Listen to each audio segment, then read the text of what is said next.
დავოსის ეკონომიკური ფორუმი გრძელდება. ქართული დელეგაცია მსხვილ საინვესტიციო კომპანიებს ხვდება და მათ საქართველოში ბიზნესის დაწყებას სთავაზობს. დღეს შეხვედრები პოლიტიკოსებთანაც გაგრძელდება. ირაკლი ღარიბაშვილი ლიტვისა და აზერბაიჯანის პრეზიდენტებს და თურქეთის პრემიერ-მინისტრს შეხვდება. დავოსში აგრძელებს მუშაობას ქრონიკის გადამღები ჯგუფი.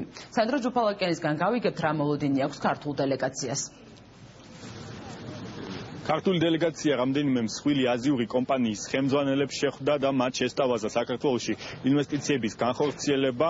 ერთ-ერთი კომპანია სამხრეთ კორეიდან ჰანია გრუპი საქართველოში სპეციალურ მისიასაც გამოაგზავნის და ადგილზე შეისწავლის საინვესტიციო შესაძლებლობებს. ეს კომპანია მუშაობს მშენებლობის, ენერგეტიკისა და ფინანსების სფეროებში.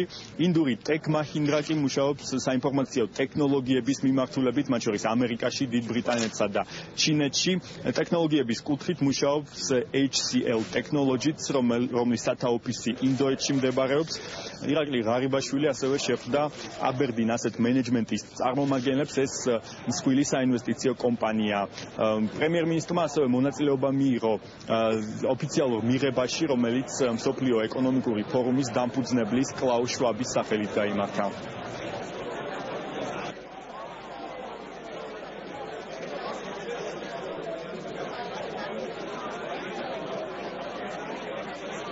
ძალიან საინტერესო შეხვედრები იყო.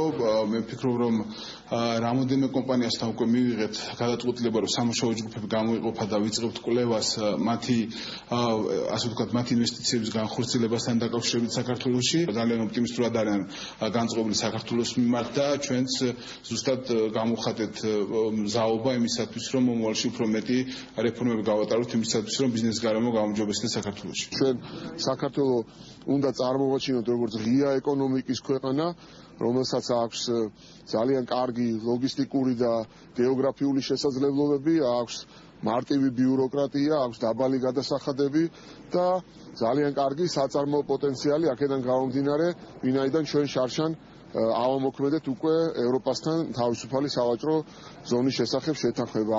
თავარი სტუმარი დავოსში დღეს ანგელა მერკელი იქნება, რომელიც ინტერნეტის მომავალზე სპეციალურ სესიას დაესწრება და სიტყვით გამოვა. ხვალ კი დავოსში უკვე ელოდებიან საფრანგეთის პირველ პირს ფრანსუა ოლანდს.